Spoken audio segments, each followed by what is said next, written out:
नमस्कार मित्रों, आज हम सुनेंगे दुर्गा सप्तशती का पहला अध्याय। सज्जनों, दुर्गा सप्तशती कलयुग में समस्त कार्य सिद्धि के लिए सबसे उत्तम साधन बताया गया है। तो आपको यह दुर्गा सप्तशती एक बार जरूर सुननी चाहिए, और अगर इसको नवरात्रि में सुना जाए तो इसका फल कई गुना ज़्यादा मिलता है। मित्रों, आपने अभी तक इस अपने निजानंद स्टोरेज चैनल को सब्सक्राइब नहीं किया है तो कर लो, क्योंकि मित्रों आपको इस चैनल पर इसी प्रकार की धार्मिक आध्यात्मिक कथाएं, कहानियां और प्रसंग रोज सुनने को मिलेंगे। तो चैनल को सब्सक्राइब अवश्य कर लें। हाँ तो मित्रों, पूरा ध्यानपूर्वक सुनिए दुर्गा सप्तशती का पहला अध्याय। विनियोग। ओम। प्रथम चरित्र की ब्रह्मा ऋषि, महाकाली देवता, गायत्री छंद, नंदा शक्ति, रक्त दंतिका बीज, अग्नि तत्व और ऋग्वेद के स्वरूप है। श्री महाकाली देवता की प्रसन्नता के लिए प्रथम चरित्र के जप में विनियोग किया जाता है। ध्यान। भगवान विष्णु के सो जाने पर मधु और केटभ को मारने के लिए कमल जन्मा ब्रह्मा जी ने जिनका स्वतन किया था, उन महाकाली देवी का मैं सेवन करता हूँ। वे अपने 10 हाथों में खड्ग, चक्र, गदा, बाण, धनुष, परीग, शूल, भुसुंडी, मस्तक और शंख धारण करती है। उनके 3 नेत्र हैं। वे समस्त अंगों में दिव्य आभूषणों से विभूषित है। उनके शरीर की कांति नीलमणि के समान है तथा वे 10 मुख और 10 पैरों से युक्त है। ओम। चंडी देवी को नमस्कार है। मार्कंडेय जी बोले, सूर्य के पुत्र सावर्णी जो 8वें मनु कहे जाते हैं, उनकी उत्पत्ति की कथा विस्तारपूर्वक कहता हूँ, सुनो। सूर्य कुमार महाभाग सावर्णी भगवती महामाया के अनुग्रह से जिस प्रकार मनवंतर के स्वामी हुए, वही प्रसंग सुनाता हूँ। पूर्व काल की बात है। स्वारोचित मनवंतर में सूर्त नाम के एक राजा थे, जो चैत्र वंश में उत्पन्न हुए थे। उनका समस्त भूमंडल पर अधिकार था। वे प्रजा का अपने और पुत्रों की भांति धर्मपूर्वक पालन करते थे। तो भी उस समय कोला विध्वंसी नाम के क्षत्रिय उनके शत्रु हो गए। राजा सूर्त की दंड नीति बड़ी प्रबल थी। उनका शत्रुओं के साथ संग्राम हुआ। यद्यपि कोला विध्वंसी संख्या में कम थे, तो भी राजा सूर्त युद्ध में उनसे परास्त हो गए। तब वे युद्ध भूमि से अपने नगर को लौट आए और केवल अपने देश को राजा होकर ही रहने लगे। समूची पृथ्वी से अब उनका अधिकार जाता रहा, किंतु वहां भी उन प्रबल शत्रुओं ने उस समय महाभाग राजा सूर्त पर आक्रमण कर दिया। राजा का बल क्षीण हो चला था, इसलिए उनके दुष्ट, बलवान एवं दुरात्मा मंत्रियों ने वहां उनकी राजधानी में भी राजकीय सेना और खजाने को हथिया लिया।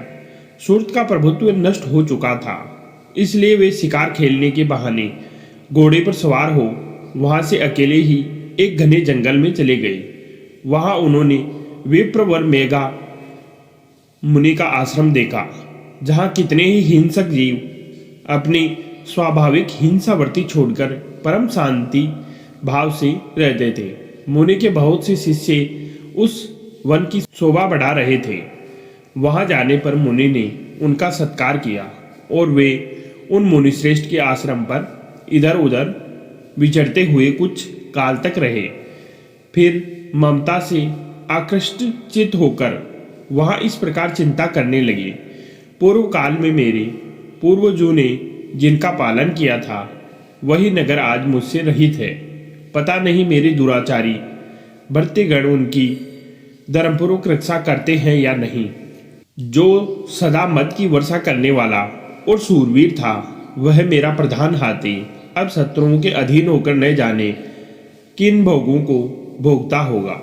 जो लोग मेरी कृपा, धन और भोजन पाने से सदा मेरे पीछे पीछे चलते थे, वे निश्चय ही अब दूसरे राजाओं का अनुसरण करते होंगे। उन अपव्यय लोगों के द्वारा सदा खर्च होते रहने के कारण अत्यंत कष्ट से जमा किया हुआ मेरा वह खजाना खाली हो गया होगा। ये तथा और भी कई बातें राजा सूर्त निरंतर सोचते रहते। एक दिन उन्होंने वहां विप्रवर मेधा के आश्रम के निकट एक वेश्य को देखा और उससे पूछा, भाई तुम कौन हो? यहाँ तुम्हारे आने का क्या कारण है? तुम क्यों शोकग्रस्त और अनमने से दिखाई देते हो? राजा सूर्त का यह प्रेमपूर्वक कहा हुआ वचन सुनकर वेश्य ने विनती भाव से उन्हें प्रणाम करके कहा। वेश्य बोले, राजन, मैं धनियों के कुल में उत्पन्न एक वेश्य हूँ। मेरा नाम समाधि है। मेरे दुष्ट स्त्री पुत्रों ने धन के लोभ से मुझे घर से बाहर निकाल दिया। मैं इस समय धन, स्त्री और पुत्र से वंचित हूँ। मेरे विश्वसनीय बंधुओं ने मेरा ही धन लेकर मुझे दूर कर दिया। इसलिए दुखी होकर मैं वन में चला आया हूँ। यहाँ रहकर मैं इस बात को नहीं जानता कि मेरे पुत्रों की, स्त्री की और स्वजनों की कुशल है या नहीं। इस समय घर में वे कुशलता से रहते हैं अथवा उन्हें कोई कष्ट है। वे मेरे पुत्र कैसे हैं? क्या वे सदाचारी हैं अथवा दुराचारी हो गए हैं? राजा ने पूछा। जिन लोभी स्त्री पुरुष आदि ने धन के कारण तुम्हें घर से निकाल दिया, उनके प्रति तुम्हारे चित्त में इतना स्नेह का बंधन क्यों है? वेश्य बोला, आप मेरे विषय में जैसी बात कहते हैं वह सब ठीक है, किंतु क्या करूं? मेरा मन निष्ठुरता नहीं धारण करता। जिन्होंने धन के लोभ में पड़कर पिता के प्रति स्नेह, पति के प्रति प्रेम तथा आत्मीय जन के प्रति अनुराग को तिरंजित दे मुझे घर से निकाल दिया है, उन्हीं के प्रति मेरे हृदय में इतना स्नेह है। महामते, गुणहीन बंधुओं के प्रति जो भी मेरा चित्त इस प्रकार प्रेम मग्न हो रहा है, यह क्या है? इस बात को मैं जानकर भी नहीं जान पाता। उनके लिए मैं लंबी सांसें ले रहा हूँ और मेरा हृदय अत्यंत दुखित हो रहा है। उन लोगों में प्रेम का सर्वथा अभाव है, तो भी उनके प्रति जो मेरा मन निष्ठुर नहीं हो पाता, इसके लिए क्या करूं? मार्कंडेय जी कहते हैं, ब्राह्मण तदंतर राजाओं में श्रेष्ठ सूर्त और वह समाधि नामक वेश्य दोनों साथ साथ मेधा मुनि की सेवा में उपस्थित हुए और उनके साथ यथा योग्य, न्यायानुकूल, विनयपूर्ण बर्ताव करके बैठे। तत्पश्चात वेश्य और राजा ने कुछ वार्तालाप आरंभ किया। राजा ने कहा, भगवान, मैं आपसे एक बात पूछना चाहता हूँ। मुझे बताइए, मेरा चित्त अपने अधीन न होने के कारण वह बात मेरे मन को बहुत दुख देती है। जो राज्य मेरे हाथ से चला गया है, उसमें और उसके संपूर्ण अंगों में मेरी ममता बनी हुई है। मुनिश्रेष्ठ, यह जानते हुए भी कि वह अब मेरा नहीं है, अज्ञानी की भांति मुझे उसके लिए दुख होता है। यह क्या है? इधर यह वेश्य भी घर से अपमानित होकर आया है। इसके पुत्र, स्त्री और भृत्यों ने इसे छोड़ दिया है। स्वजनों ने भी इसका परित्याग कर दिया है, तो भी यह उनके प्रति अत्यंत हार्दिक स्नेह रखता है। इस प्रकार यह तथा मैं दोनों ही बहुत दुखी हैं, जिनमें प्रत्यक्ष दोष देखा गया है। उस विषय के लिए भी हमारे मन में ममता जनित आकर्षण पैदा हो रहा है। महाभाग, हम दोनों समझदार हैं, तो भी हम में जो मोह पैदा हुआ है, यह क्या है? विवेक शून्य पुरुष की भांति मुझमें और इसमें भी यह मूढ़ता प्रत्यक्ष दिखाई देती है। ऋषि बोले, महाभाग, विषय मार्ग का ज्ञान सब जीवों को है। इसी प्रकार विषय भी सबके लिए अलग अलग है। कुछ प्राणी दिन में नहीं देखते और दूसरे रात में नहीं देखते, तथा कुछ जीव ऐसे होते हैं जो दिन और रात्रि में भी बराबर ही देखते हैं। यह ठीक है कि मनुष्य समझदार होते हैं, किंतु केवल वे ही ऐसे नहीं होते। पशु, पक्षी और मृग आदि सभी प्राणी समझदार होते हैं।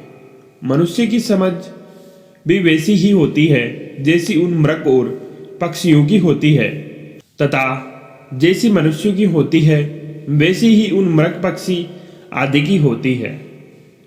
यह तथा अन्य बातें भी प्राय दोनों में समान ही है। समझ होने पर भी इन पक्षियों को तो देखो, ये स्वयं भूख से पीड़ित होते हुए भी मोहवश बच्चों की चोंच में कितने चाव से अन्न के दाने डाल रहे हैं। नरश्रेष्ठ, क्या तुम नहीं देखते कि यह मनुष्य समझदार होते हुए भी लोभवश अपने किए हुए उपकार का बदला पाने के लिए पुत्रों की अभिलाषा करते हैं?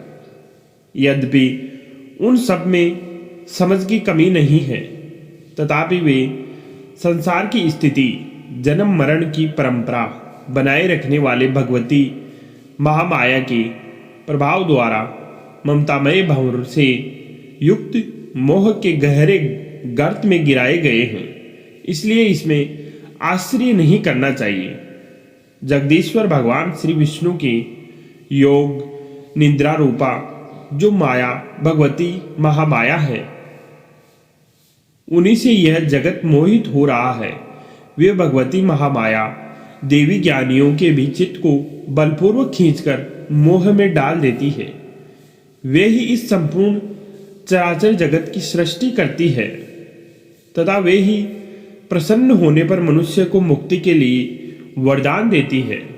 वे ही पराविद्या, संसार बंधन और मोक्ष की हेतुभूता सनातनी देवी तथा संपूर्ण ईश्वरों की भी अधीश्वरी है। राजा ने पूछा, भगवान, जिन्हें आप महामाया कहते हैं, वे देवी कौन है? ब्राह्मण, उनका आविर्भाव कैसे हुआ तथा उनके चरित्र कौन कौन से हैं? ब्रह्मवेताओं में श्रेष्ठ महर्षि उन देवी का जैसा प्रभाव हो, जैसा स्वरूप हो और जिस प्रकार प्रादुर्भाव हुआ हो, वह सब मैं आपके मुख से सुनना चाहता हूँ। ऋषि बोले, राजन, वास्तव में तो वे देवी नित्य स्वरूपा ही है। संपूर्ण जगत उन्हीं का रूप है तथा उन्होंने समस्त विश्व को व्याप्त कर रखा है। तथापि उनका प्राकट्य अनेक प्रकार से होता है, वह मुझसे सुनो। यद्यपि वे नित्य और अजन्मा है, तथापि जब देवताओं का कार्य सिद्ध करने के लिए प्रकट होती है, उस समय लोक में उत्पन्न हुई कहलाती है।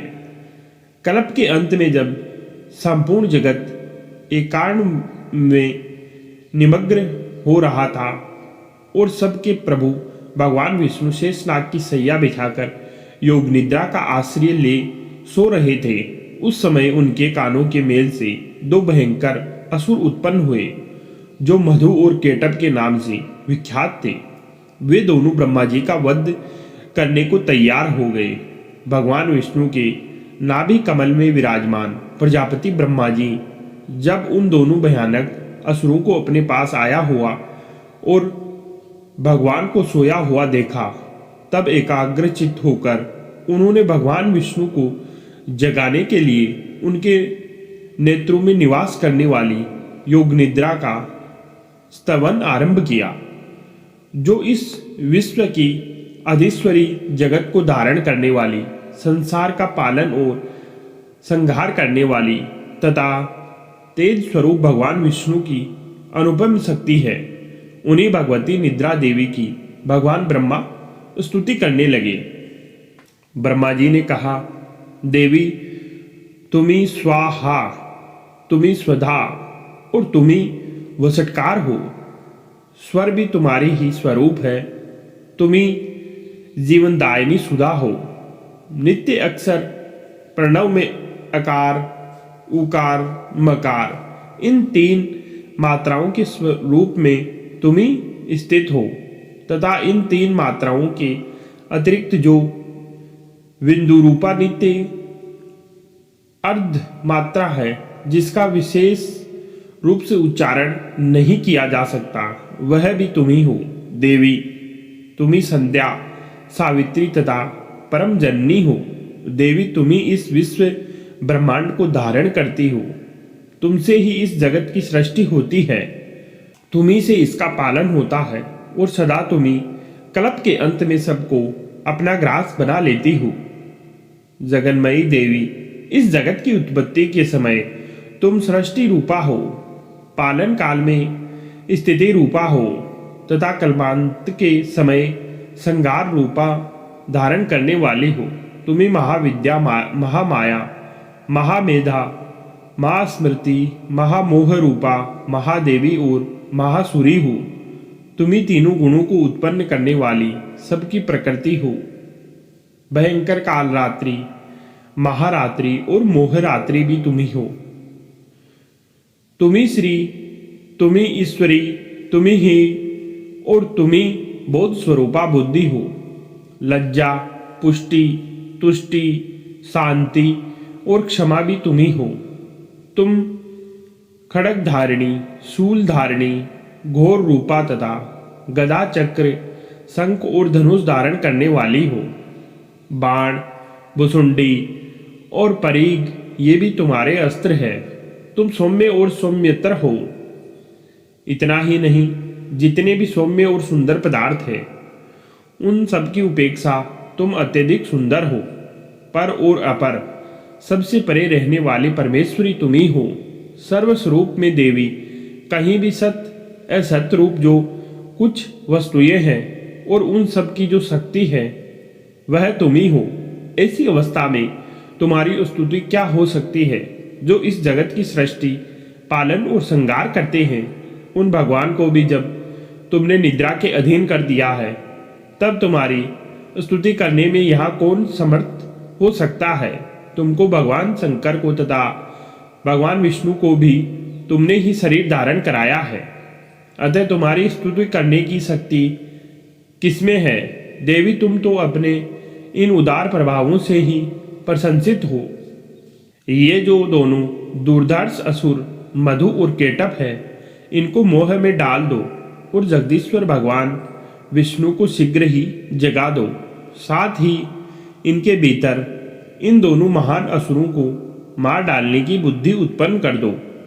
ऋषि कहते हैं, राजन, जब ब्रह्मा जी ने वहां मधु और केटप को मारने के उद्देश्य से भगवान विष्णु को जगाने के लिए तमोगुणी अधिष्ठात्री देवी योग निद्रा की इस प्रकार स्तुति की, तब वे भगवान के नेत्र, मुख, नासिका, बाहु, हृदय और वक्ष स्थल से निकलकर अव्यक्त जन्मा ब्रह्मा जी की दृष्टि के समक्ष खड़ी हो गई।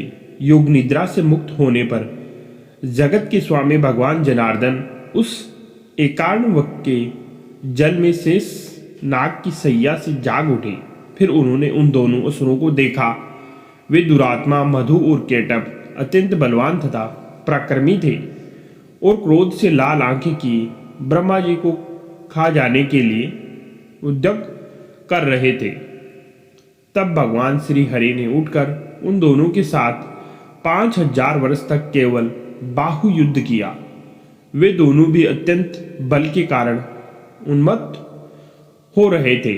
उधर महामाया ने भी उन्हें मोह में डाल रखा था, इसलिए वे भगवान विष्णु से कहने लगे, हम तुम्हारी वीरता से संतुष्ट हैं, तुम हम लोगों से कोई वर मांगो। श्री भगवान बोले, यदि तुम दोनों मुझ पर प्रसन्न हो तो अब मेरे हाथ से मारे जाओ। बस इतना सा ही मैंने वर मांगा है, यहाँ दूसरे किसी वर से क्या लेना है। ऋषि कहते हैं, इस प्रकार धोखे में आ जाने पर जब उन्होंने संपूर्ण जगत में जल ही जल देखा, तब कमल नयन भगवान से कहा, जहाँ पृथ्वी जल में डूबी हुई न हो, जहाँ सूखा स्थान हो, वहीं हमारा वध करो। ऋषि कहते हैं, तब तथास्तु कहकर शंख, चक्र और गदा धारण करने वाले भगवान ने उन दोनों के मस्तक अपनी जांग पर रखकर चक्र से काट डाले। इस प्रकार ये देवी महामाया ब्रह्मा जी की स्तुति करने पर स्वयं प्रकट हुई थी। अब पुनः तुमसे उनके प्रभाव का वर्णन करता हूँ, सुनो।